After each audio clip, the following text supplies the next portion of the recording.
अस्सलाम वालेकुम बच्चों। जेसीआरटी के डीजी स्कूल में आप सभी का खुश आमदीद। मैं मोहम्मद नसरुल्लाह अंसारी छठी जमात की दरसी किताब अपनी जुबान का छठा सबक लेकर के हाजिर खिदमत हूँ, जिसका उन्वान है आसमानी दोस्त।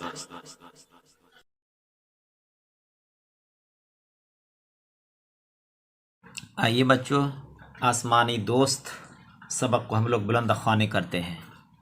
मार्च के महीने के वह दिन थे जब हवा न जाने कहाँ से चलना शुरू होती है और तेज़ आंधी बन जाती है।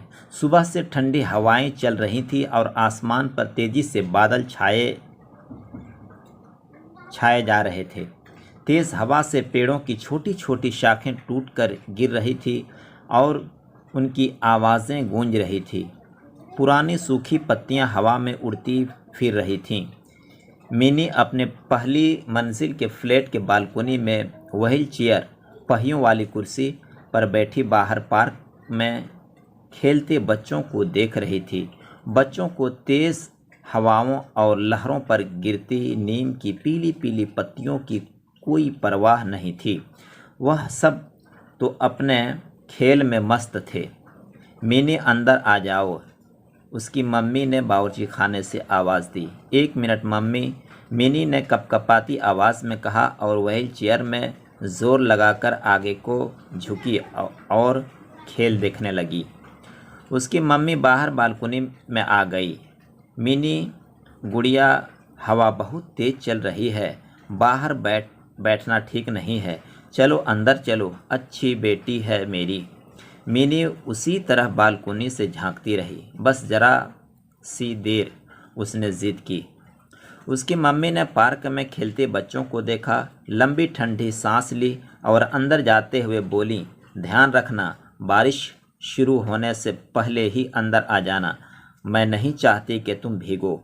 मिनी 12 साल की थी और माजूर थी। वह अपने कमीज़ के बटन नहीं लगा सकती थी, मगर वह घिसट घिसट कर चल सकती थी।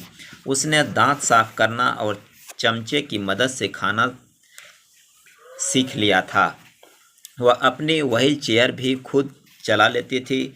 वह एक ख़ास तरह के स्कूल में जाती थी जहां उसे कुछ ख़ास किस्म की कसरत और बोलने की मश्क कराई जाती थी और साथ ही साथ वही सब मज़मून पढ़ाए जाते थे जो सब बच्चे स्कूल में पढ़ते हैं।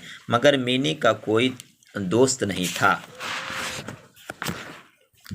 उसे उस घर में आए हुए 6 महीने हो गए थे, मगर अब तक कोई ऐसा नहीं था जो मिनी के साथ खेले। पड़ोस के सारे बच्चे अपने अपने खेलों और स्कूल में मसरूफ़ रहते थे। उन्होंने मिनी से दोस्ती नहीं की थी। वक्त गुजरने के लिए मिनी का सबसे अच्छा मशगला बच्चों को खेलते हुए देखना था।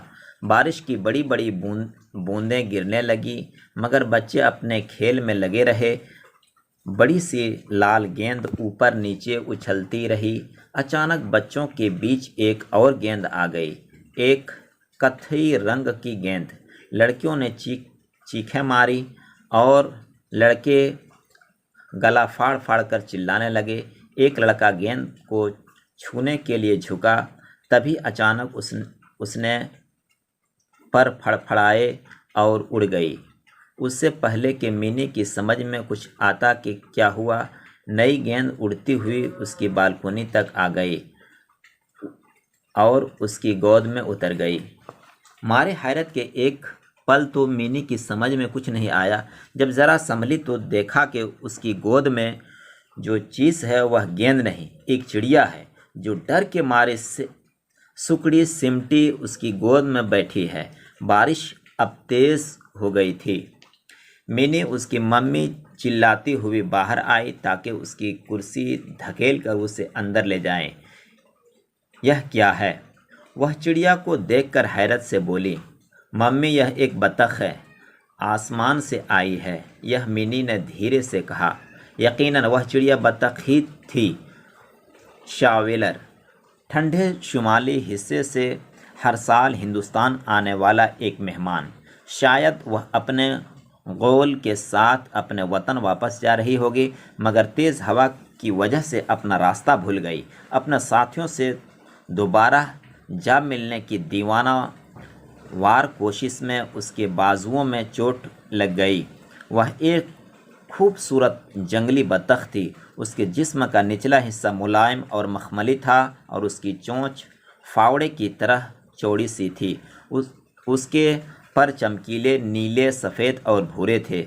उस वक्त वह बेहद थकी हुई लग रही थी।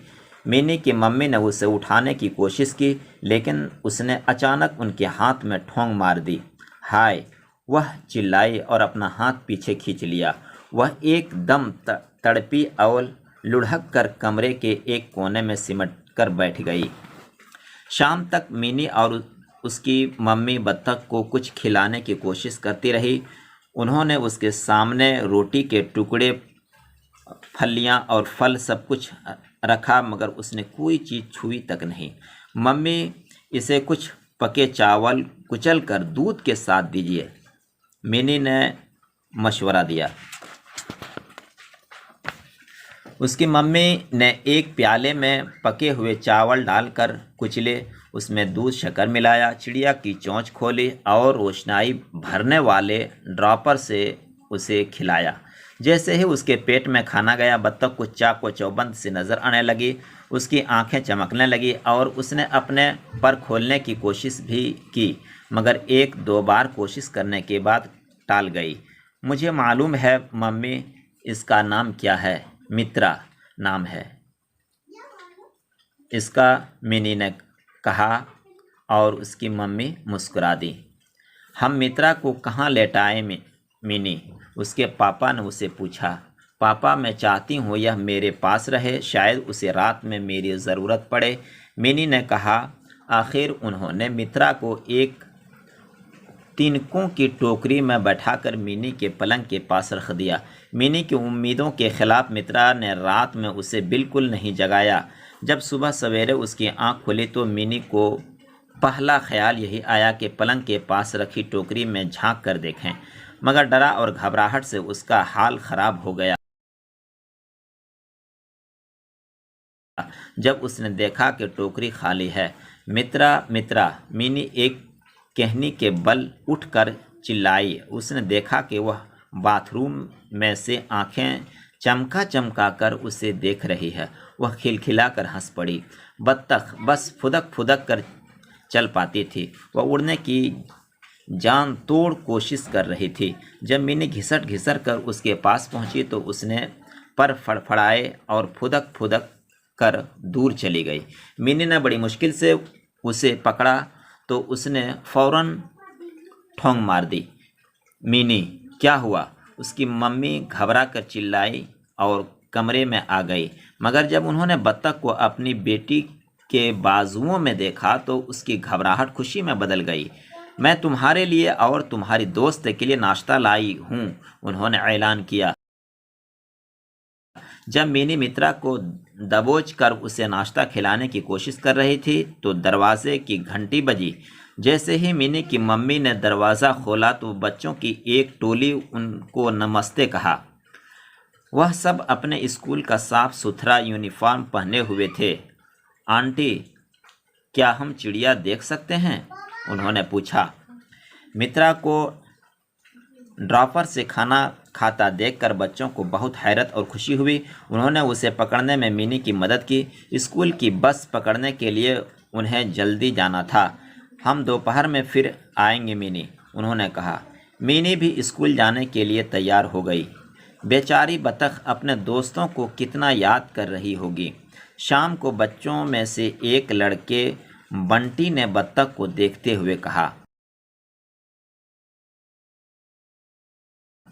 अब तो उसके लिए नए दोस्त बनाना और भी मुश्किल है, क्योंकि अब यह लूली हो गई है। अंजू ने कहा और फौरन ही उसे ख्याल आया कि उसने क्या कह दिया, तो जल्दी से उसने मुंह दबा लिया। हम उसे ताकतवर बनाएंगे, मिनी ने कहा। इस वाक़े के बाद पड़ोस के बच्चे मिनी के बहुत अच्छे दोस्त बन गए। आखिरकार बच्चों को एहसास हो ही गया कि मिनी के साथ न खेलने से उसे कितनी तकलीफ़ होती होगी। अगले दिन अंजू अपने साथ एक मोटी सी किताब लाई। देखो, बत्तखों के बारे में सब कुछ तो उसमें से पढ़ सकते हो। मित्रा शावेलर कहलाती है। बच्चों ने खुश होकर उसे घेर लिया और शावेलर की आदतों के बारे में सब कुछ पढ़ लिया। मित्रा अब तक सैकड़ों मील उड़ चुकी होगी, है ना नन्ही, परिया ने कहा। सैकड़ों नहीं, हजारों, बंटी ने उसे टोक कर ठीक किया। यह फिर से हजारों मील उड़कर अपने घर जाएगी। आखिर उनके दोस्त परिंदे की रुखसती का दिन आ ही गया। मिनी के पापा सब बच्चों और बत्तख को लेकर झील पर गए। बच्चों ने मित्रा को प्यार से मिनी की गोद से उठाया और आहिस्ता से उसे झील में छोड़ दिया। उसने तैरना शुरू कर दिया और अपनी चोंच से पानी में कुछ खोदने लगी।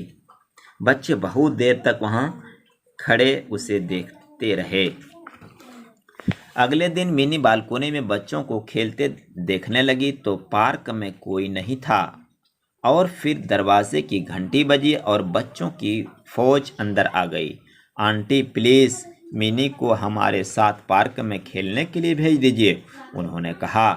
हम उसे व्हील चेयर पर हिफाजत से वापस ले आएंगे। मोहब्बत भरे बहुत से नन्हे मुन्ने हाथों की मदद से मिनी सीढ़ियों से उतरी और पार्क में ले गई। उसके बाद भला मिनी अकेली और उदास क्यों रहती। बच्चों, आज का सबक यहीं ख़त्म करते हैं। अगला वीडियो में हम लोग फिर मिलेंगे इस सबक का सवालात के जवाबात के साथ और दीगर मश्क के साथ।